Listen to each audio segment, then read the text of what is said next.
La idea hoy es abrir otro tema de discusión que iniciamos el año pasado con la inteligencia artificial del observatorio. Vamos a tener distintas miradas, pensando que la mirada sobre un tema complejo no agota la densidad que puede tener como acontecimiento social.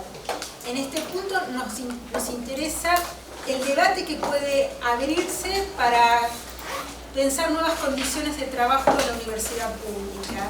Agradecemos muy especialmente al municipio que declaró el evento de interés municipal y a las autoridades que siempre nos acompañan asistiéndonos desde la Secretaría de Extensión y de la Secretaría de Investigación. Marcelo Babio va a coordinar la jornada y luego de la jornada los invitamos a todas y a todos a un café para seguir enredándonos en la amistad comunitaria que queremos construir. Bueno, los dejo con nuestra... Tenemos un invitado que está online, que es un representante de la Defensoría del Público que nos acompaña en este evento.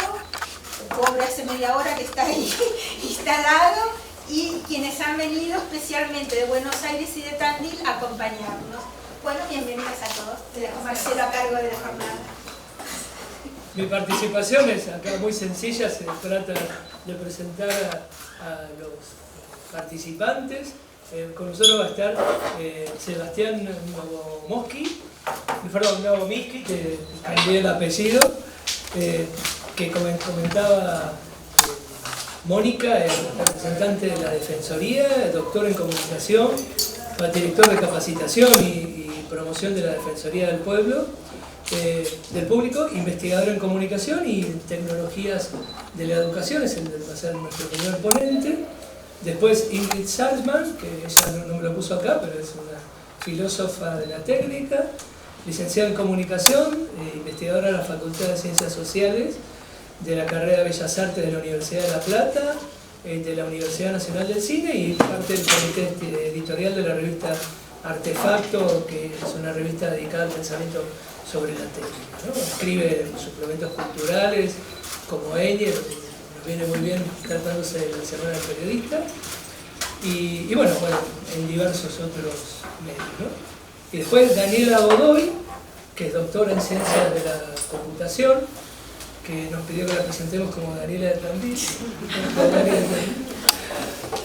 que es una personalidad de gran importancia para nosotros, como un referente que ya desde el año pasado nos ha estado vinculando con lo que es la actividad de las inteligencias artificiales, sobre todo en su inserción en la Universidad Nacional del Centro, en UNICEN, de la cual nosotros quisiéramos formar parte con proyectos que tengan que ver con la comunicación y el periodismo. Y bueno, investigadora principal del Consejo Nacional de Investigaciones Científicas de CONICET, pertenece al ISISTAN, que es el Instituto Superior de Ingeniería de Software de Tandil, profesora asociada del Departamento de Ciencias de la Computación de Ciencias Exactas de UNICEF, y nos va a estar también presentando sus opiniones y esclareciéndonos sobre ciertos temas sobre la inteligencia artificial. Y bueno, mi participación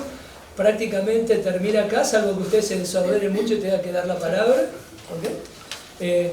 Así que bueno, Sebastián Novomiski, ¿nos querés contar, Sebastián, un poco cuál es tu visión un poco sobre este tema de las inteligencias artificiales y su impacto en el mundo social y educativo?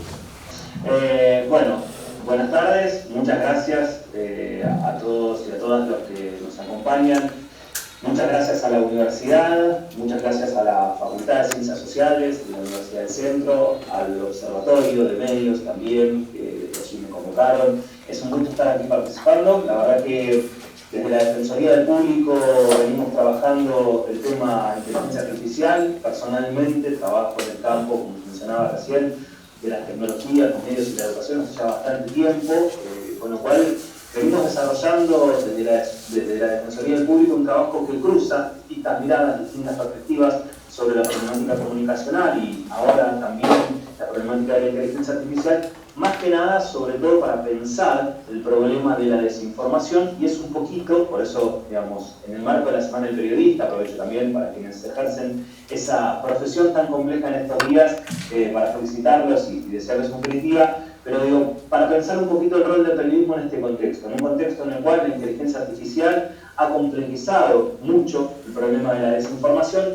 y allí también voy a adentrarme un poquito, sobre todo en el final de la presentación, de lo que es el concepto de alfabetización mediática e informacional, que de alguna manera es aquel que nos permite empezar a pensar en cómo balancear, podemos decir, el desbarajuste que se ha hecho en los últimos años, pero sobre todo en los últimos meses, con la aparición de algunas plataformas como ChatGPT y otras, a partir de empezar a tener como esta nueva premisa, que es que todo lo que vemos, oímos o leemos, en principio puede no ser verdad, ¿no? Porque hasta ahora todo lo que veíamos, todo lo que escuchábamos y en general lo que leíamos, confiábamos. A partir de ahora, con sobre todo los procesos de inteligencia artificial, el lenguaje generativo, pero también con las plataformas que generan videos, audios, etc., tenemos que empezar a despertar una conciencia distinta, porque vamos hacia un mundo donde nada de lo que nuestros sentidos nos muestren, en muchos casos va a ser verdadero, y nos estamos cada vez más como ciudadanos exponiendo a una comunicación que va a ser más compleja y que por lo tanto requiere nuevas habilidades para enfrentarlas y para construir algo que nosotros venimos diciendo siempre, que es una especie de ciudadanía digital, ¿no? Poder habitar este mundo garantizando el derecho a la comunicación, y que ese derecho a la comunicación acompañe lo que es un proceso de ciudadanía digital. Yo voy a compartir pantalla, voy a hacer una presentación de algunas de estas ideas un poquito más detalladas. La idea se ve bien, ¿no? ¿Estamos bien? Yo ya la había probado, ahora vamos a poner... Se ve bien, Sebastián. Pantalla completa, ahí estamos, gracias. Un poquito la idea es charlar unos minutos sobre esto, ¿no? ¿Cómo impacta la inteligencia artificial en algo que nosotros estamos empezando? Yo traje, cuando pensaba en la presentación, estos días de, bueno, ¿qué puedo hacer? Cuando uno habla de inteligencia artificial siempre está llegando tarde. Entonces, esta vez hicimos al revés. Traemos de la Defensoría algo que estamos amasando, podemos decir, en este momento, que es la idea de desinformación sintética. Es un concepto que ni siquiera está consolidado porque tiene que ver con los sucesos de los últimos meses, ¿no? Y por supuesto, cómo se acopla esto a un trabajo que la Defensoría tiene, que es el de la, voy a empezar a decir ahora, AMI, Alfabetización Mediática e Informacional, Media Literacy, en inglés, digamos, que también es bastante conocido como MOOC, ¿no? El concepto, porque desde allí nosotros venimos trabajando mucho, establecimos hace más de 2 años una alianza fuerte con la UNESCO, y desde ese lugar hemos hecho distintos eventos internacionales, hemos hecho un libro específico sobre el tema con autores de distintos lugares del mundo, y ahora estamos por 2.º año consecutivo dictando en el Instituto Nacional de Formación Docente, el Ministerio de Educación de la Nación, un curso sobre esto que tuvimos como la experiencia maravillosa de desarrollo estos días con 7.300 docentes inscritos, más de un lado, eso fue, digamos, lo que se pudo absorber, y ahora estamos iniciando otro, un poco más profundo y más complejo, que ya tiene 3.000 docentes inscritos y que en un ratito prácticamente agotó los lugares que había disponibles para inscribirse. Entonces, ese cruce del trabajo que venimos haciendo con los últimos acontecimientos, de alguna manera es lo que yo voy a intentar ensayar acá para compartirlo, y por supuesto para dejarlo abierto para conversar con todos ustedes al final, si hay alguna pregunta al respecto. Para arrancar y rapidito, porque también tenemos una persona en el panel del campo, digamos, de la informática y de la ingeniería, no me voy a meter mucho más en esto. Digamos, la inteligencia artificial en un panorama general, podemos decir que plantea desafíos éticos, filosóficos, pedagógicos y de seguridad, ¿no? La inteligencia artificial nos pone en jaque desde distintos lugares, qué usar, cómo usarlo, qué sentido va a tener en el futuro de la humanidad, cómo enseñar a partir de estas nuevas herramientas, pero también, por ejemplo, cómo cuidar nuestros datos, ¿no? Sabemos que cada vez que hacemos una pregunta, yo uso mucho ChatGPT para intercambiar ideas de escritura. El ChatGPT sabe lo último que yo vengo trabajando. Por ejemplo, en los 90 días que han pasado, y tiene una información bastante sensible sobre eso. Y yo no trabajo en temas tan delicados, me quiero imaginar gente que quizás está en situaciones mucho más complejas, como cuestiones de salud o cuestiones de seguridad nacional, etc., ¿no? Es un tema que hoy prácticamente impacta al mundo entero. Tenemos ejemplos de problemas de inteligencia artificial en China, en Estados Unidos, en Latinoamérica. Ahora voy a dar algunos ejemplos chiquitos de cómo esto está sucediendo. Y por supuesto, esta inteligencia artificial impacta profundamente en el periodismo y, como tal, ¿no?, también en lo que es el campo de la alfabetización mediática e informacional. Básicamente, para poner una definición sencilla, la inteligencia artificial es la capacidad que tienen las máquinas de realizar tareas que hasta hace muy poco tiempo requerían de una persona, ¿no?, o requerían de la inteligencia de un humano. Hablamos mucho de algoritmos, veníamos hablando de algoritmos, ahora dejamos un poco de hablar de algoritmos y de Big Data, y estamos hablando más de inteligencia artificial, aunque estamos metidos más o menos en el mismo lío, ¿no? Y tiene que ver con el aprendizaje automático, sobre todo porque estas inteligencias artificiales pueden, a partir de analizar grandes cantidades de datos, identificar patrones y tomar decisiones. Yo siempre doy el mismo ejemplo, ahora estamos todos con ChatGPT, pero teníamos una parte de nuestras decisiones tercerizadas cuando Netflix nos recomienda una serie por un algoritmo de inteligencia artificial, y con eso estamos mirando algo que no sabíamos y que nos recomendaron, o como me pasa a mí todas las mañanas, yo vivo en La Plata, trabajo en Buenos Aires, cuando pongo el Google Map, y seguro que me diga el Google Map, voy bajando la primera, la segunda o la tercera bajada de la autopista, porque nunca sabes en Buenos Aires cuando bajás realmente con qué te vas a encontrar, y hay un sistema, digamos, como el Google Map, que nos permite saber si va a estar o no trabada las calles en las cuales uno desciende. Las aplicaciones de la inteligencia artificial son muy diversas, ¿no? Tenemos aplicaciones que van con la medicina, estamos empezando a ver la conducción de vehículos autónomos, aunque esto tiene que ver también no solo con la inteligencia artificial, sino con el 5G, son cositas que van a venir dentro de poco. Y por supuesto, lo que hace mucho venimos viendo, la automatización de procesos industriales. El tema es que todo esto venía pasando y ahora llegó al campo del periodismo, al campo de la comunicación, al campo en el cual, de alguna manera, el derecho a la comunicación se ve puesto en jaque. Yo quiero poner dos o tres cositas del contexto de lo que viene pasando. La carta sobre los riesgos de inteligencia artificial, seguramente la han escuchado. Más de 1000 investigadores, académicos, referentes de las principales compañías de tecnología, como Elon Musk, por ejemplo, firmaron una carta donde llamaban a la sociedad, pero sobre todo a las grandes empresas, a frenar al menos por 6 meses el desarrollo y el entrenamiento de estos sistemas como ChatGPT-4, ¿no? Por supuesto, esto no pasó, y al día siguiente Elon Musk salió a desarrollar nuevos avances en Neuralink, que es una empresa que conecta la inteligencia artificial con el cerebro, o está intentando hacerlo, ya lo hizo con monos. Con lo cual, esta es una carta que de alguna manera tuvo una intención bastante polémica, pero que llamó la atención por la diversidad de gente que había firmado esta idea de que paremos un poquito la mano porque esto está pasando muy rápido y realmente tampoco sabemos muy bien qué hacer con todo eso, ¿no? Y yo creo que esa inquietud sigue flotando en el aire.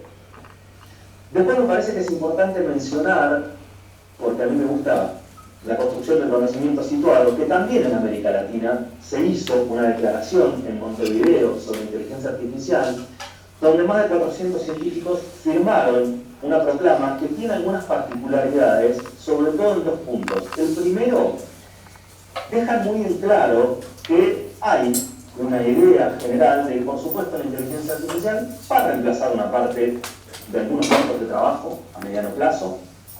Esto nos podemos meter mucho más, lo digo rápido porque podría ser toda la presentación sobre eso, pero no tiene sentido, no es el tópico de hoy. Y por supuesto, así como van a desaparecer algunos puestos de trabajo, van a aparecer otros. Lo que alerta la declaración de Montevideo con mucha, vehemencia, es que si no ponemos una conducción política sobre ese proceso y una planificación sobre cómo eso va a impactar en el planeta, es muy probable que podamos inferir fácilmente en qué lugares del mundo van a desaparecer esos puestos de trabajo, probablemente sencillos, y en qué lugar se van a desarrollar esos nuevos puestos de trabajo que seguramente requerirán otro tipo de habilidades, estudios, conocimientos, etc. Y que puede llegar a generar aún más una desigualdad en las regiones de los distintos lugares del mundo. Ese es un punto que a mí me interesa destacar porque es parte de lo que necesitamos decir cuando hablamos de tecnologías y de inteligencia artificial, ¿no? Las tecnologías son dispositivos de inclusión, abren un montón de horizontes, pero también son dispositivos de exclusión, y eso siempre hay que tenerlo en cuenta. la declaración de Montevideo después dice algo que se vincula mucho con lo que estamos charlando hoy. Dice: la inteligencia artificial puede utilizarse para el control y la represión, por ejemplo, sistemas de monitoreo como el de Ciudad Autónoma de Buenos Aires, que estaba originalmente para ver algunas cuestiones, y la justicia lo suspendió porque no solamente revisaba gente que tenía pedidos de captura, etcétera, sino que finalmente iba fichando otra gente a ver dónde estaba, qué hacía, cuándo subía el subte, cuándo bajaba, con quién aparecía, etcétera. Con lo cual es una amenaza también, digamos, en ese sentido, en términos de control.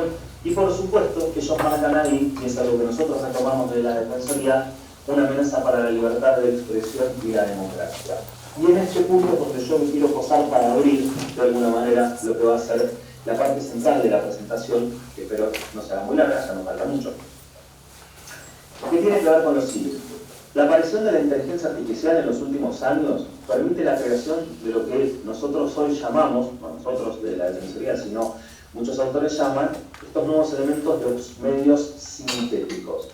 Ahí yo puse unas fotos para ilustrar, fotos que parecen fotos, pero que ahora vamos a ver que en realidad no son fotos, porque uno diría una foto tiene una parte real, y estamos viendo al Papa vestido con una campera de rapero, estamos viendo a Donald Trump, que lo están llevando un montón de policías, que si se llega a ver, no sé si se ve del otro lado, los dedos de los policías son todos deformes, ¿no? Es una situación bastante, digamos, de Black Mirror, ¿no? Unos humanoides parecen, porque como son imágenes generadas por inteligencia artificial, uno de los tips para ver cuando las imágenes son falsas es eso: hay determinados detalles que todavía la inteligencia artificial no puede dibujar con precisión, como por ejemplo las manos, no sé si lo pueden apreciar. Y un poquito más en extremo, Gandhi sacándose una selfie que claramente no es cierta, y mucho menos cierta aún en la foto de Cristo sacándose una selfie con los zapatos del fondo, ¿no? Por supuesto, más que nada la última, una imagen que es imposible que exista. Pero son verosímiles. Son verosímiles. Y ese es el primer punto que yo quiero plantear. Los medios sintéticos son contenidos creados 100% de manera digital, que pueden incluir imagen, audio o voz, o, digamos, música generada por sistemas de lenguaje natural. Pero en realidad la verdadera innovación es que no pasan por ningún lugar del mundo real, por decirlo de alguna manera. Cuando uno saca una foto, captura, algunos dicen un pedazo de la realidad. Cuando uno filma, tiene algo que estaba sucediendo documentado. Estas imágenes o estos videos son 100% digitales y, por ejemplo, en el año 2018 vimos una deepfake, una fake news pero con video, para decirlo también fácil, donde Barack Obama decía algo que en realidad no había dicho nunca. Acá vuelvo a lo que decía al inicio, ¿no? Ya no vamos a poder creer más en lo que vemos. Es muy divertido ver a Gandhi sacándose una selfie, pero si el día de mañana vemos a un primer ministro, un presidente o alguna autoridad política, cultural o eclesiástica dando un discurso o diciendo cosas que no dijo, pero que lo vemos en persona parado en un lugar donde incluso pudo haber estado, va a ser muy difícil que nosotros podamos combatir esa información si no tenemos las herramientas necesarias para poder abordarlo.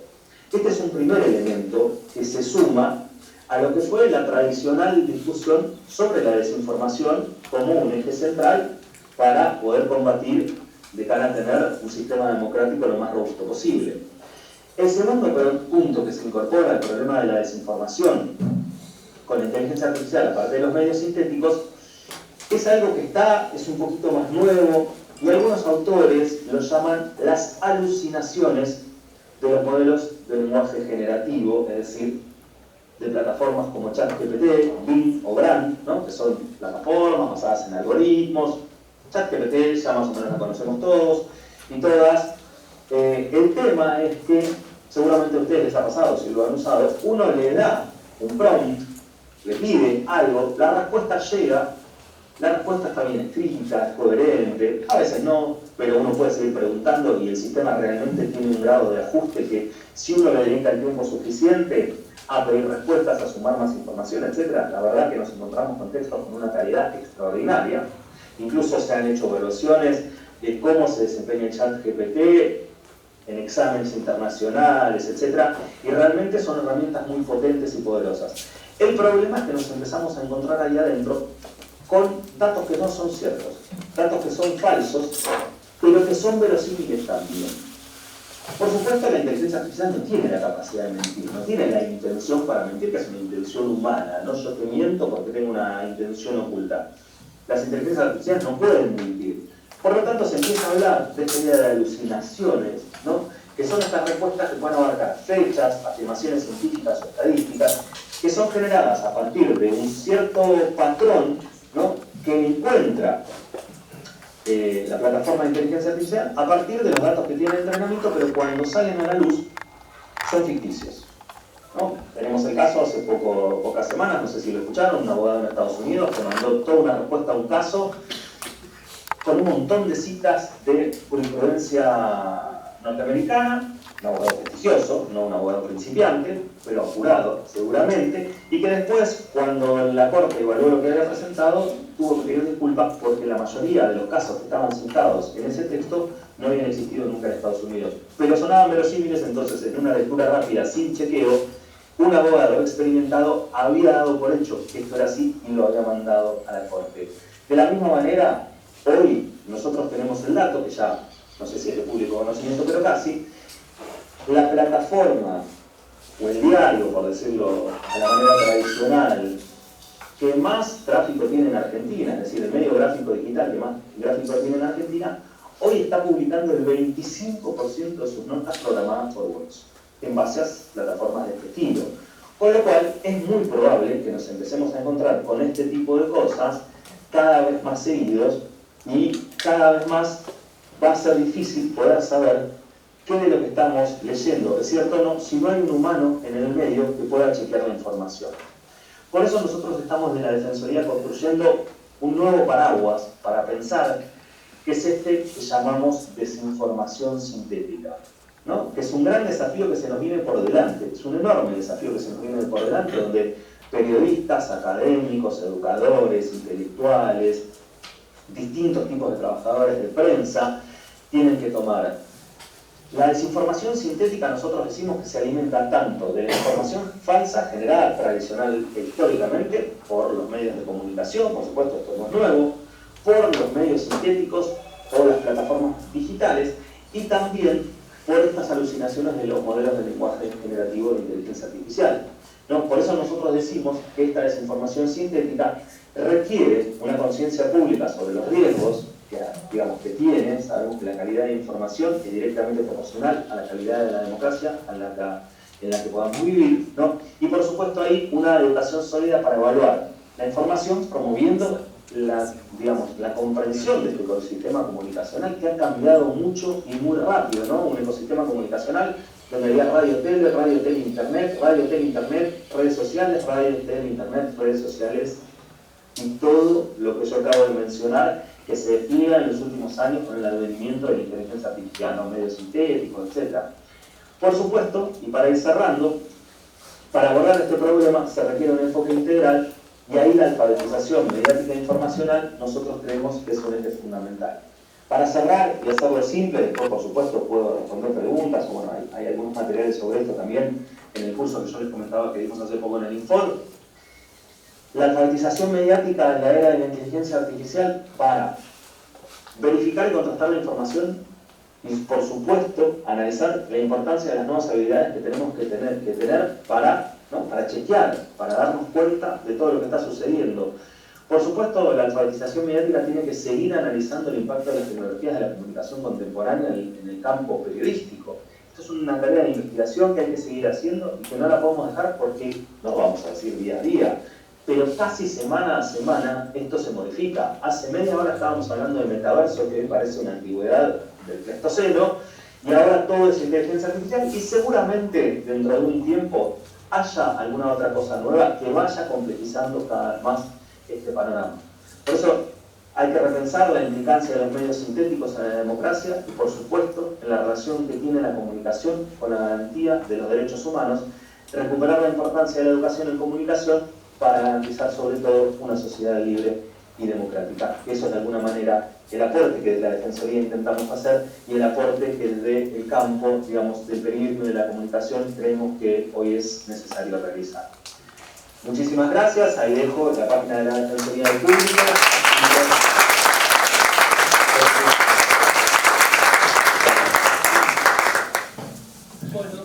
Gracias, Sebastián.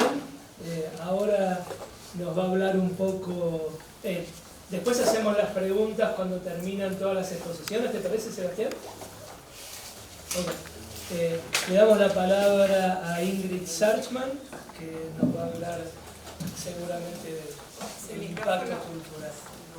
Bueno, la primera cuestión que quería agradecer, la primera cuestión que quería decir era agradecer la invitación. Me parece que justamente pensando en el periodismo, la comunicación, muchas veces uno siente que hay ciertas herramientas que no le son propias, pero que son herramientas que podrían no ser pensadas, y en este contexto me parece sumamente importante incluso pensar cuestiones relacionadas con la inteligencia artificial que se ha puesto tan de moda, y perdonen que use la palabra moda, yo sé que tal vez no suena muy bien en este contexto, pero vale la pena pensar justamente cómo se instalan las modas y por qué se piensa sobre determinadas cuestiones.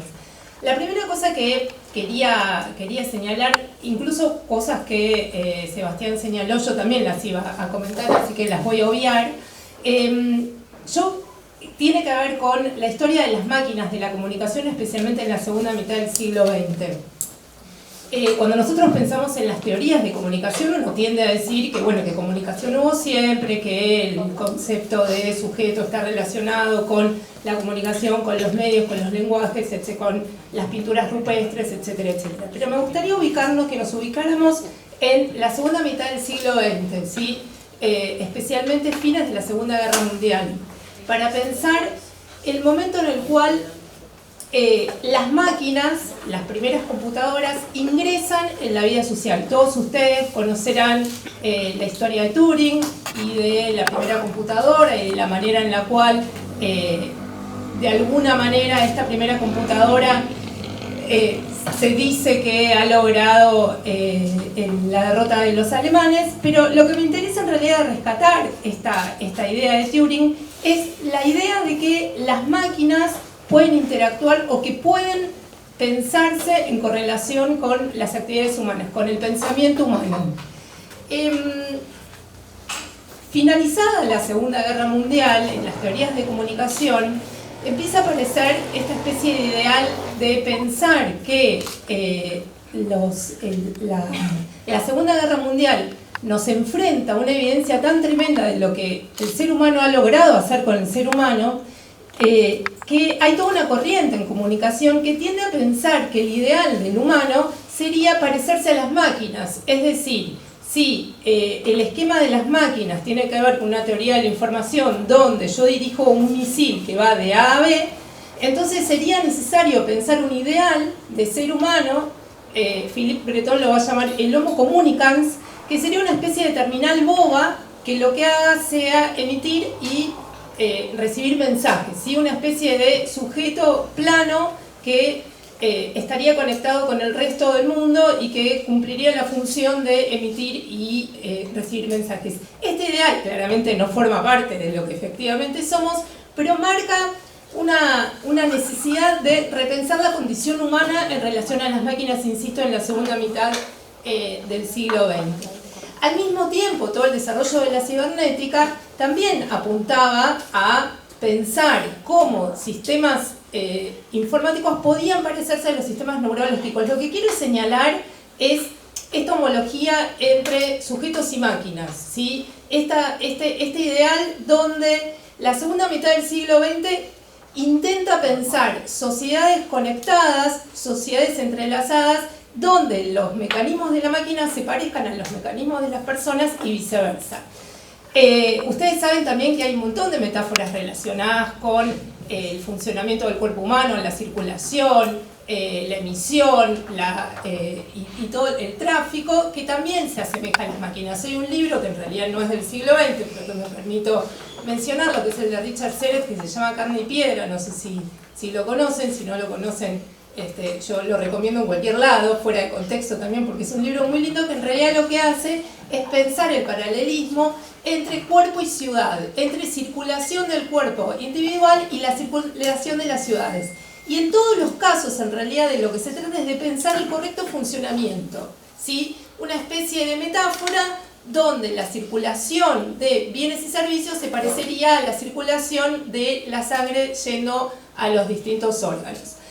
Si volvemos a la segunda mitad del siglo XX, finalizada la Segunda Guerra Mundial, esta especie de desilusión acerca de lo que el ser humano ha logrado hacer con el ser humano, estas imágenes de los campos de concentración, etcétera, etcétera, también tenemos otro fenómeno que tiene que ver con el desarrollo de las sociedades de confort. Tengan en cuenta que en la segunda mitad del siglo XX también encontramos un gran desarrollo de lo que conocemos como la tecnología blanca, ¿sí? Heladeras, lavarropas. Por primera vez, las sociedades burguesas de la segunda mitad del siglo XX se encuentran con medios ambientes confortables, con una relación con esas máquinas que está relacionada con el confort.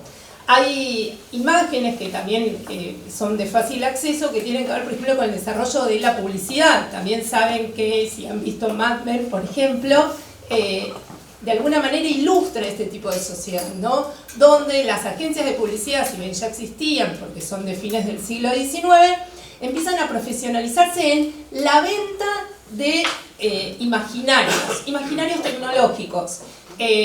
También, si entran a Google, van a ver un montón de publicidades donde obviamente se le hablaba a la mujer, pero se le habla a una mujer que es muy coqueta, que está muy luqueada para lavar los platos, para lavar la ropa, que conversa con sus artefactos. Está muy contenta porque ahora tiene un heladero, porque ahora tiene un lavarropas. Todo ese imaginario es propio de la segunda mitad del siglo XX. Y viene también de la mano, insisto, y por eso lo traigo a colación, con esta relación que tenemos con las máquinas. Tengan en cuenta que si pensamos en términos de máquinas de comunicación, la segunda mitad del siglo XX también trajo otro gran invento relacionado con las máquinas de la comunicación, que es el televisor. Ya teníamos el cine y teníamos la radio, pero el televisor otra vez reformula las relaciones dentro de las casas. ¿A qué viene? Ya llegó la inteligencia artificial, les prometo. Lo que pasa es que Sebastián habló tanto sobre algunas cosas que las voy a recuperar rápidamente, entonces quería irme un poquito más atrás. ¿Qué es lo que proponía la televisión? La televisión propone un tipo de comunicación que es una comunicación que parte de un lugar y que se expande a la audiencia, es decir, tenemos un emisor y muchos receptores. Lo que trae Internet, justamente a fines en los 90, en términos domésticos, es empezar a repensar cómo esas máquinas de comunicación, que hasta ese momento formaban parte de los medioambientes privados, empiezan a permitir la interacción de las personas con otras personas. Es decir, este ideal de la comunicación, del homo communicans, que es parte de la década del 50, que después McLuhan toma con el tema de la aldea global, esta utopía de la comunicación, Internet de alguna manera, y en términos imaginarios, ¿sí?, lo reproduce la posibilidad de que todos estemos comunicados, pero además todos podamos emitir y transmitir información.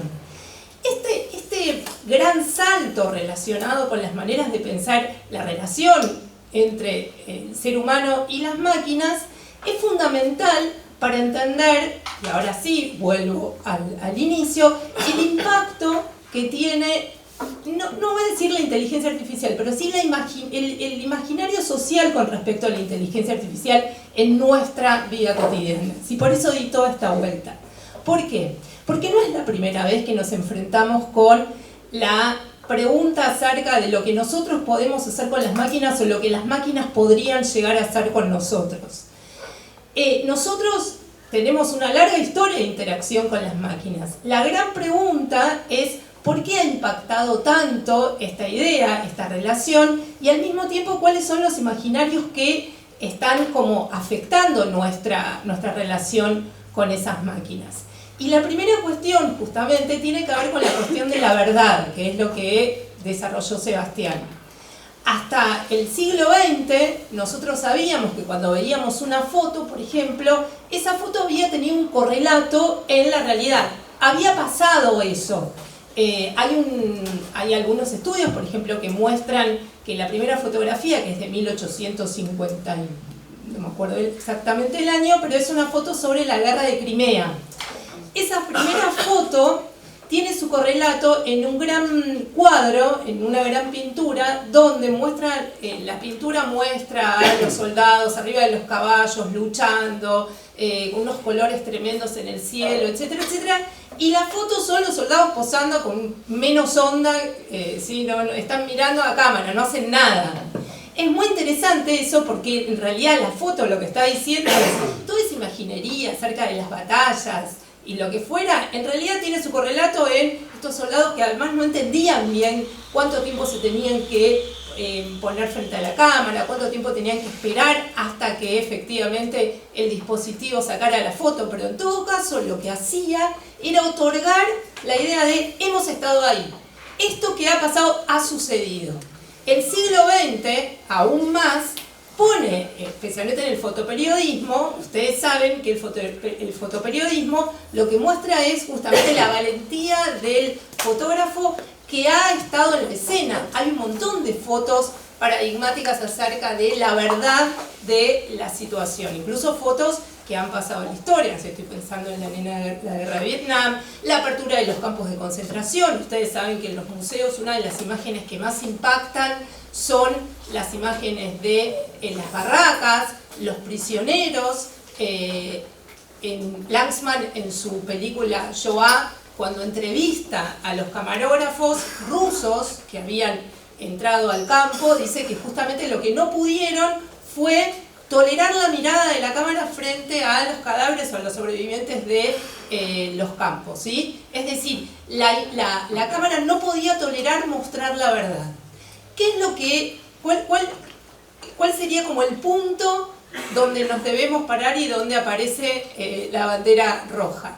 Bueno, por primera vez, aquello que vemos no sabemos si ha pasado. Lo que pasa es que si ustedes y todos nosotros estamos entrenados en ver imágenes constantemente, nuestra primera reacción es a creer, después desconfiamos. ¿Por qué? Porque todas las audiencias son audiencias que están entrenadas en advertir determinadas cosas. Nuestras audiencias contemporáneas están entrenadas en desconfiar, ¿no? Quiero creer en el futuro de la humanidad y creer que cuando vemos una foto, la foto del Papa, hemos desconfiado, no la hemos tomado como verdad. Pero nuestra primera reacción sí es tomarla como verdad. Incluso porque, como también se señalaba Sebastián, puede ser que en las fotos hay algún elemento que hace sospechar, pero ustedes saben que estas fotos tienen unos cuantos meses y que ahora las tecnologías ya han aprendido que la mano tiene 5 dedos, no tiene 7. Y que los dientes, porque hay otras fotos donde muestran gente riéndose con un montón de dientes. Bueno, ahora ya los dientes ya aparecen efectivamente, no sé cuántos dientes tenemos arriba, pero aparecen ya los dientes correctos. Estas tecnologías se aprenden muy rápido además a perfeccionarse y a volverse cada vez más parecidas a nosotros. Entonces, por un lado, me parece que lo que nos inquieta y lo que nos hace justamente cuestionarnos es que por primera vez no tenemos parámetros de verdad. ¿Por qué? Porque todo suena verosímil. ¿El Papa se podría haber puesto esa campera? Sí, ¿por qué no? ¿Cuál sería el problema de que se pusiera la campera? Y de verdad lo pregunto porque también vivimos en un mundo donde los regímenes de posibilidad concreta también existen. La posibilidad de que una figura como el Papa, ¿sí?, acepte la homosexualidad, por ejemplo, está sucediendo. De a poquito, pero está sucediendo. O tolere el aborto, también está sucediendo. Entonces, si la figura de nuestro Papa no es la figura del Papa de hace 30 años, que no se hubiese puesto esa campera, tal vez este Papa sí acepta ponerse la campera, ¿se entiende? Es decir, lo que se va corriendo del parámetro de la verdad no es porque somos tontos y porque no entendemos, sino porque las sociedades, el correlato real, también está cambiando. Otra de las cuestiones que me parece que vale la pena también señalar, así como lo que se pone en crisis es la cuestión de la verdad, es esto que también él señaló relacionado con los sistemas de vigilancia.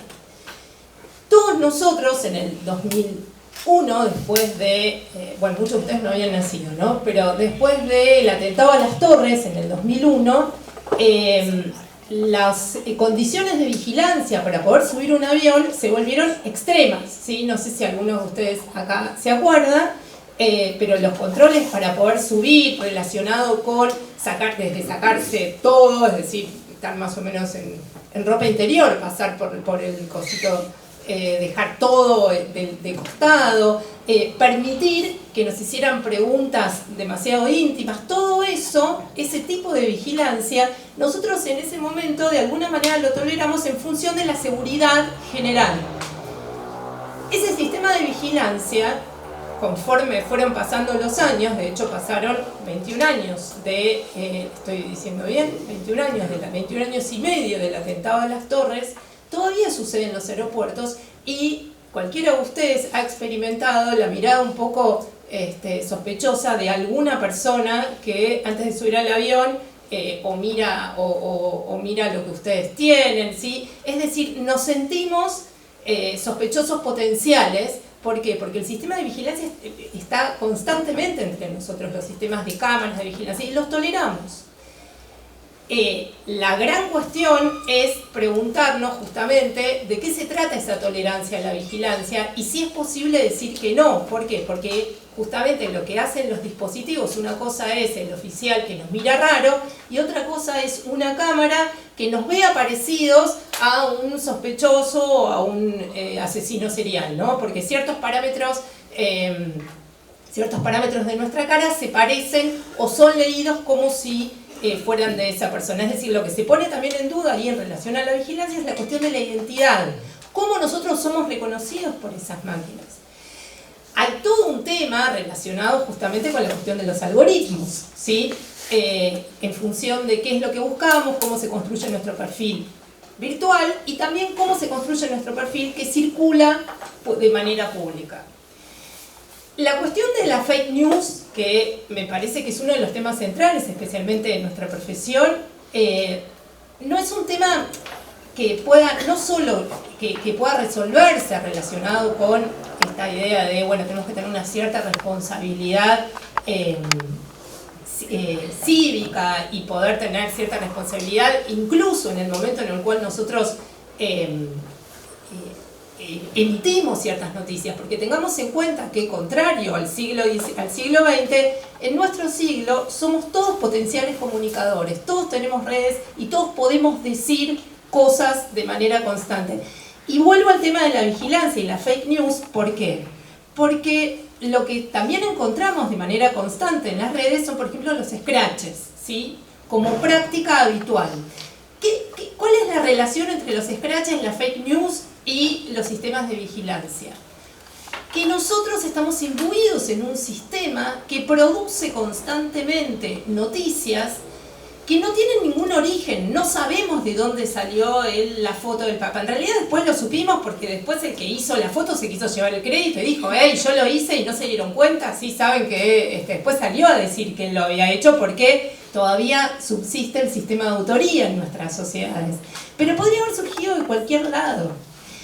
A lo que voy es que, más allá de los peligros efectivos que vamos a experimentar con la inteligencia artificial, que tampoco sabemos si efectivamente son peligros. Justamente ayer yo le decía a Marcelo, yo soy mucho más optimista que otros en relación a que, bueno, es cierto, hay tareas que las van a poder hacer las máquinas, pero también es verdad que es posible que si esas tareas las pueden hacer las máquinas, nosotros nos vamos a poder dedicar a hacer otras cosas, en un mundo ideal donde vamos a tener todos acceso a esa tecnología, porque también podemos decir, por ejemplo, en un supermercado la cajera ya no va a tener razón de ser, porque ahora nosotros nos vamos a pasar los productos solos y vamos a pagar solos. Bueno, ¿qué hace esa cajera? ¿Tiene capacidad de capacitarse para hacer otras cosas? Eso es otro tema. Lo que sí sabemos es que necesitamos... Bueno, en principio, claro, nuestra realidad haría que se quede sin trabajo. En una sociedad ideal haría que no solo se capacite en otros trabajos, sino que se piense en otros trabajos. Estoy diciendo una sociedad ideal, no estoy diciendo que eso está sucediendo efectivamente. Que las condiciones, que los oficios, que las prácticas cambien, bueno, va de suyo, ¿sí? Nosotros no podemos pensar tampoco que el sistema de trabajo, tal como se conocía hace 100 años, sigue funcionando. Hay profesiones que no existen más, hay nuevas profesiones. El problema claramente es la desigualdad y eso no lo negamos.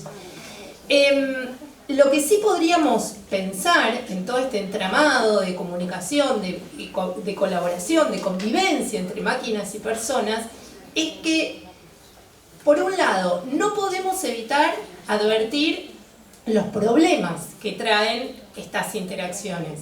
Pero al mismo tiempo, si, así como Sebastián señalaba la idea de pensar un tipo de responsabilidad cívica con respecto a las noticias, con respecto a la circulación de esas noticias, con respecto a la condición de verdad, obviamente es pensar nuevos modos de verificar la verdad. Si no necesitamos más un correlato en la realidad, bueno, repensemos cómo validamos la verdad en periodismo, cómo chequeamos las fuentes sería, ¿sí? Y además, ¿qué serían fuentes también? Porque en el siglo XX tal vez la fuente era algo concreto, tal vez en el siglo XXI, en nuestra época, la fuente sea otra cosa. Lo que sí vale la pena es pensar cómo se reconstruye esa responsabilidad. Por ejemplo, en relación al trabajo, bueno, cómo repensamos las condiciones laborales, cómo repensamos nuestra manera de circular, cómo pensamos nuestra convivencia con las máquinas. Mi posición, porque tal vez sea endeble incluso, es que en estos momentos nosotros no podemos evitar esa convivencia, y además personalmente yo no quiero evitar esa convivencia. Lo que sí es necesario es pensar dos cosas, y con esto termino, no sé cómo estoy de tiempo. 20 minutos. 20. Ah, yo termino. Lo que sí, perdón, me reextendí. No, lo que sí quería señalar son dos cosas. La primera es que hay que evitar una histeria antitecnológica, ¿no? Esta especie de utopía donde las máquinas no nos pertenecen. Nosotros no tenemos nada que ver con este celular. No sé, yo soy persona, yo me gusta estar en el campo y cosechar mi propia comida. No, aceptar que no solamente nosotros sí tenemos que ver con estas máquinas, sino que estas máquinas son el resultado de nuestra interacción durante siglos y siglos. Si hay sujeto es porque nosotros hemos interactuado con las máquinas. Ahora son estas máquinas. Entonces, por un lado, no a la histeria antitecnológica, y la segunda, y que me parece que por eso celebramos este tipo de encuentros, es efectivamente pararnos en una posición crítica con respecto a qué hacemos con esas máquinas. Es decir, bueno, no solo no son neutrales, sino que son el resultado de nuestra interacción. Y voy a decir una frase que me parece que las máquinas no van a hacer nada que nosotros no querramos que hagan, ¿sí? Entonces, seamos optimistas.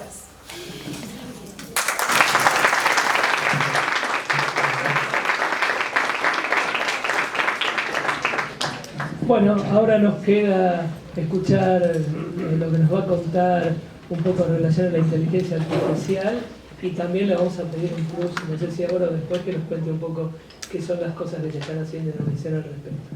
Bueno, Daniela Godoy, la doctora Daniela Godoy. Perdón, te cambié. Bueno, muchas gracias por la invitación, a los organizadores, al observatorio. La verdad que me gusta mucho estar acá, sobre todo porque la inteligencia artificial, bueno, y la informática en general, digamos, se ha metido en muchos aspectos de nuestras vidas, y es bueno tener esta ida y vuelta con distintas áreas, y que ustedes entiendan lo que se puede hacer con inteligencia artificial, y nosotros entender las problemáticas que pueden tener ustedes con eso, ¿no? Y así con todas las áreas está bueno hacer una interacción. Yo quería contar un poquito cómo, digamos, quizás no una explicación técnica, no voy a dar una explicación técnica, pero sí tratar de explicar cómo llegamos hasta acá a esta inteligencia artificial generativa, que es la que hoy nos está ocupando, y la que nos alarmó un poco de repente, como para entender qué puede hacer y qué no puede hacer, ¿sí? Y cómo podemos usarla en nuestro beneficio. La inteligencia artificial no es una disciplina que tiene muchos años de desarrollo. Ya en los años 50 prácticamente no había máquinas, pero ya se estaba hablando de inteligencia artificial porque bueno, los científicos estaban ya pensando en máquinas capaces de pensar y cómo hacer esas máquinas capaces de pensar, ¿no?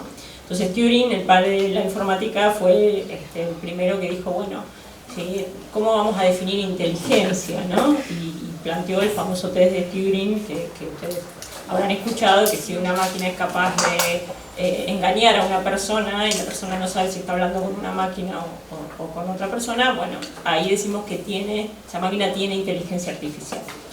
Quizás no fue muy feliz el uso de inteligencia, de la palabra inteligencia, porque nosotros inmediatamente cuando hablamos de inteligencia lo asociamos con nuestra inteligencia, la inteligencia humana, y eso genera por ahí un montón de confusiones. Pero bueno, quedó el término de inteligencia artificial, ¿sí? Pero tenemos que pensarla como otra forma de inteligencia que no es como la nuestra, no hace las cosas de la misma manera digamos, vamos a obtener otro resultado probablemente de la inteligencia artificial. Después de estos primeros intentos de definir la inteligencia artificial vinieron muchos años en donde las máquinas, o sea, todas las ideas que había sobre inteligencia artificial no se podían llevar demasiado a la práctica porque no había máquinas, básicamente, prácticamente no había máquinas. Entonces vino lo que se llamó el invierno de la inteligencia artificial porque quedó mucho en teorías y demás. Pero de todos modos, esa primera definición de Turing de lo que es inteligencia artificial influyó muchísimo en toda la disciplina, digamos, porque fíjense que recién hoy estamos empezando a decir, bueno, pasó ChatGPT o no el test de Turing, ¿sí? Influyó muchísimo y se planteó prácticamente como un objetivo alcanzar esa meta, ¿no? De engañar a una persona en una conversación. El lenguaje particularmente, o el lenguaje natural, digamos, fue sin embargo durante mucho tiempo un problema bastante complejo para la inteligencia artificial. ¿Por qué? Porque el lenguaje tiene su complejidad intrínseca, ¿no? Todos sabemos que tiene millones de variaciones, de morfológico, de palabras, de semántica, tiene una complejidad que para las computadoras venía siendo como difícil de capturar, ¿no? Sí, eran muy buenas para otras cosas, con otro tipo de datos, pero con el lenguaje natural particularmente venimos mucho tiempo buscando la forma y no daba los resultados por ahí que queríamos. De todos modos, sí tenemos inteligencia artificial hace mucho tiempo, la tenemos entre nosotros, digamos, como decía hoy Sebastián, bueno, ustedes prenden Netflix y detrás de Netflix hay una inteligencia artificial. Esa inteligencia artificial que conocemos y es con la que interactuamos en estos días se llama, o digamos, viene de una visión de una inteligencia artificial que le llamamos débil, ¿sí? ¿Por qué? Porque está entrenado, es un programa, ¿sí? Es un conjunto de algoritmos que se entrenan para hacer una determinada tarea específica, ¿sí? A partir de un conjunto de datos que le damos de ejemplos, ¿sí? Entonces, es débil, ¿por qué? Porque puede hacer esa tarea para la cual la entrenamos. Si una computadora la podemos entrenar muy bien para jugar al ajedrez. Esa misma computadora no puede jugar ni a la atletismo, ¿sí? Netflix puede recomendarnos películas, pero no puede hacer otra cosa. Con esa idea de inteligencia artificial es la que estamos usando hoy en día y es la que la mayoría de las aplicaciones exitosas de inteligencia artificial tienen, ¿sí? Incluso lo que sea en el campo médico, por ejemplo, que es donde probablemente vaya a tener más impacto en la inteligencia artificial, son inteligencias artificiales específicas. Pueden hacer una determinada tarea que se la enseñemos a partir de un conjunto de ejemplos, ¿sí? Y después hay una visión de una inteligencia artificial general, que ya es aquella que, bueno, realmente decimos, bueno, tiene una conciencia que es la que no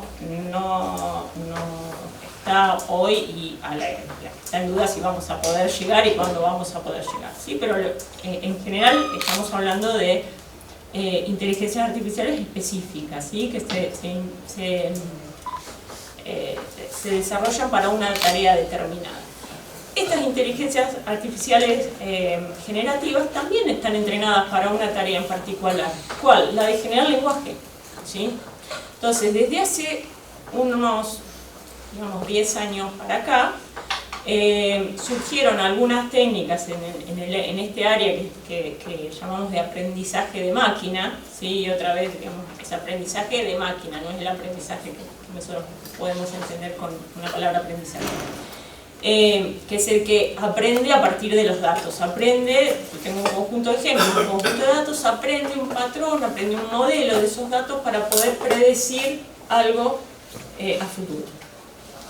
En este campo, ¿sí? Que es el que se usa para desarrollar programas de inteligencia artificial, surgió hace, como les decía, ya hace unos años, hace unos 10 años, un avance muy importante que fue el aprendizaje profundo. Bueno, que son técnicas que no viene al caso explicar en detalle, pero básicamente son capaces de, intentan simular de alguna manera, y otra vez a nosotros nos encantan las metáforas en el informativo, entonces en definitiva terminamos usando palabras que no son exactamente lo mismo en una computadora que lo que nosotros entendemos, ¿no? Estas redes neuronales artificiales, porque bueno, ¿cómo aprenden? Bueno, tratando de simular cómo aprende el cerebro a partir de neuronas y demás. Bueno, ahí viene un cambio muy importante en la inteligencia artificial, porque estas técnicas de aprendizaje nos logran aprender muy bien a hacer tareas, extremadamente bien. Algunas, como el procesamiento de imágenes y demás, son mucho mejor que nosotros mirando imágenes, digamos, si lo queremos ver de esa manera, ¿no? Pero siempre recuerden que estamos hablando de que lo entrenamos, le dimos un montón de datos, pudo generalizar algo, un modelo, y a partir de eso puede predecir, ¿sí? Bueno, y con estas redes, ahí primero también se empezó con la generación de imágenes, ¿sí? Que era porque con las imágenes, como les decía, funciona mejor, entonces se empezaron a generar imágenes, que fue cuando surgieron los primeros deepfakes, es decir, bueno, se empezaron a generar imágenes a partir de imágenes que existían, ¿sí? Y bueno, en el último tiempo lo que se destrabó un poco más es el tema del lenguaje, ¿sí? Con una coincidencia de algunas mejoras algorítmicas y que ahora tenemos muchos datos y que tenemos capacidad de procesarlos, ¿sí? Entonces, nuevamente, ¿qué son para la computadora? Todos los textos de internet que teníamos hasta 2021 se los dieron a ChatGPT, y ChatGPT puede generar lenguaje similar, ¿sí? a lo que nosotros producimos, porque es lo que le dimos como ejemplo, ¿sí? Esa es la idea del aprendizaje de máquina. ¿Cómo funcionan esto? Y muy breve, como para que entendamos qué están haciendo estos chatbots conversacionales, ¿sí? Que son ChatGPT, Bard y los que vienen, y las mismas ideas es para los que generan imágenes, ¿sí? Pero en el caso del lenguaje, ¿cómo aprenden, digamos, a hacer esto? ¿Sí? El aprendizaje de máquina, lo voy a repetir, pero digamos, para que quede idea, a partir de datos aprende algo, ¿sí? ¿Aprende a qué? A generar texto. Bueno, ese aprendizaje se hace en dos partes, ¿sí? Se hace en una primera parte, que es una parte que nosotros llamamos no supervisado, es que le damos los datos, ¿sí? Y aprenden algo. ¿Qué pueden aprender? Es como un chico, digamos, y le escucha, ¿sí? Escucha, ¿y qué aprende? Bueno, que determinadas palabras aparecen con tales otras, que determinadas palabras aparecen en un cierto contexto, ¿sí? Eso que aprendió es lo que llamamos los grandes modelos de lenguaje, ¿sí? Que ustedes lo habrán escuchado nombrar. Es más, si usaron ChatGPT, a veces le dicen, yo no tengo sentimientos, porque yo soy un modelo de lenguaje, ¿sí? El modelo de lenguaje, que es como un mapa de todas las palabras con las que hablamos, todas las relaciones que puede haber entre esas palabras y en qué contexto aparecen. Y eso es lo más importante, el contexto, ¿sí? Ese es el modelo que aprendió a partir de todo el conjunto de datos que le dimos, ¿sí? Que fue toda la internet, Wikipedia, diccionario, todo. Entonces aprendió ese gran modelo, ¿sí?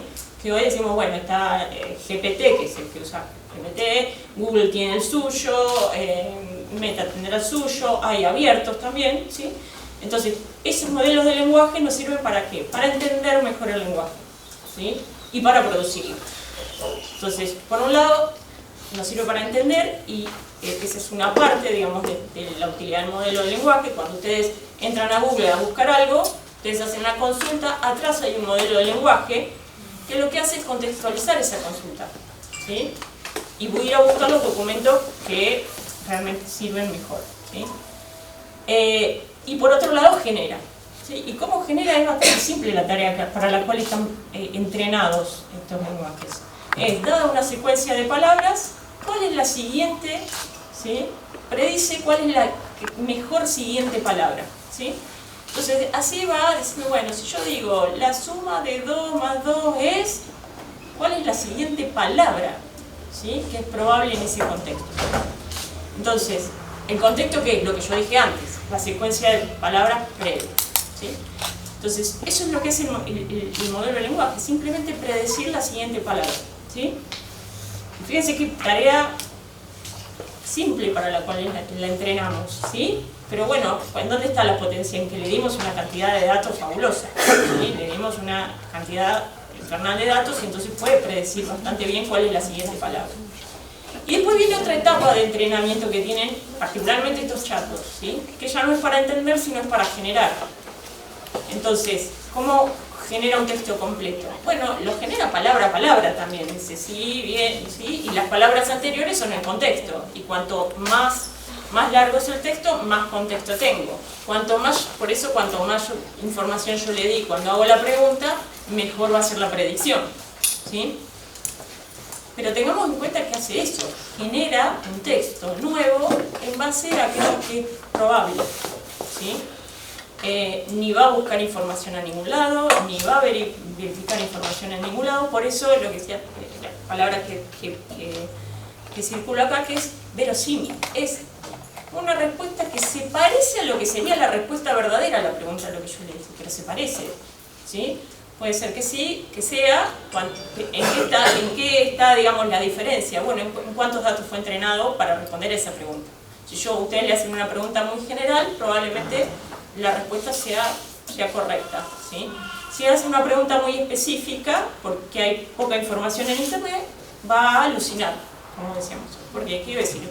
Va a generar un texto de todas maneras. Siempre va a generar un texto. Lo que pasa es que la predicción va a ser mala, y a eso es lo que le llamamos alucinado. Bueno, no tenía datos, generó una respuesta más o menos verosímil, ¿sí? Y bueno, tenemos que tener eso en cuenta, ¿sí? Lo que está generando es algo probable, estará más cercano a la realidad si hay más datos, está más centrado en los datos, más alejado si tiene menos datos y no tiene demasiada posibilidad de predecir. Algunas consideraciones, digamos, por eso, digamos, ya hace un tiempo surgió algún artículo respecto de los modelos de lenguaje, porque no es que lo estamos avanzando desde hace 2 años, hace varios años que están presentes, pero estos grandes modelos de lenguaje, como tienen tantos datos, los riesgos son más grandes, ¿no? En un artículo, digamos, de hace un par de años se los empezó a llamar los loros estocásticos, ¿sí? Que me parece que es una metáfora interesante. Son loros que están generando palabras estocásticamente, ¿sí? Y tenemos que tomarlos como tal y darles el lugar como tal, ¿sí? Por más que nos parezca que lo que están produciendo es fantástico, tienen sus limitaciones. Estamos generando lenguaje hacia adelante, ¿no? Y prediciendo la siguiente palabra, eso es lo único que sabe y es lo único que... sí tienen algunos riesgos, ¿sí? Tienen, digamos, como en ese conjunto de datos de entrenamiento que tenemos todo, digamos, lo más probable es que estemos, por ejemplo, lo que alertaba este artículo de los loros estocásticos, perpetuando sesgos, por ejemplo, porque si los sesgos no están en los datos, el texto va a ser generado con datos. Si hay discriminación, también va a surgir esos datos. Entonces, por ahí perpetuando posiciones dominantes, ¿sí? Porque hay más datos de algunas posiciones que de otras, y entonces va a generar lo más, ¿sí? Lo más probable. Pero bueno, lo que quería dejar, digamos, es todos estos riesgos, digamos, que están asociados a los modelos de lenguajes. Es importante que nosotros seamos capaces de conocerlos y de tomar las respuestas de este modelo como esto que decimos, ¿no? Una respuesta verosímil, pero no necesariamente verdad, y sobre la que hay que ser críticos, ¿sí? Hay que tener cuidado de en qué lo usamos, revisar, volver a usarla, verificar la información, porque no está generado, como decía, información verídica de ninguna forma.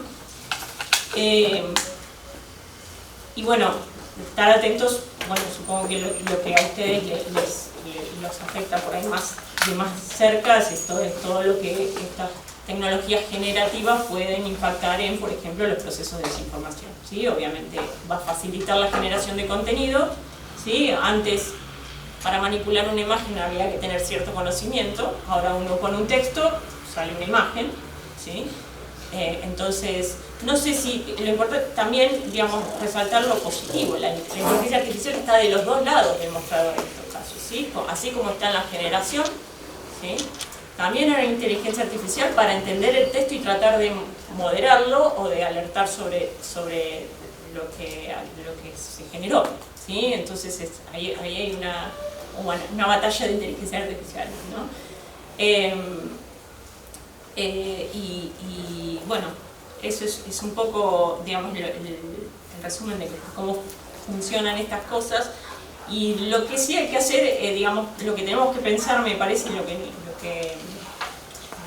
queda para discutir es dónde vamos a ubicar estas inteligencias artificiales, ¿sí? Porque eso es una cuestión de nosotros como sociedad, ¿sí? Sabemos lo que hacen, sabemos lo que pueden llegar a hacer. Bueno, queremos inteligencia artificial, ¿a dónde la queremos? ¿Sí? Eso es una cosa que queda para nosotros como sociedad discutir. Queríamos ChatGPT, ¿para qué lo necesitamos? ¿A qué problema estamos resolviendo? Bueno, entonces eso tenemos que discutir, digamos, cómo usamos en nuestro favor la inteligencia artificial, que además va a tener un impacto muy positivo. Estas son las cosas por ahí negativas que podemos pensar, pero sí va a tener un impacto muy positivo, por ejemplo, en el ámbito, se va a ver primero, yo creo, en mi opinión, en el ámbito de la salud, ¿sí?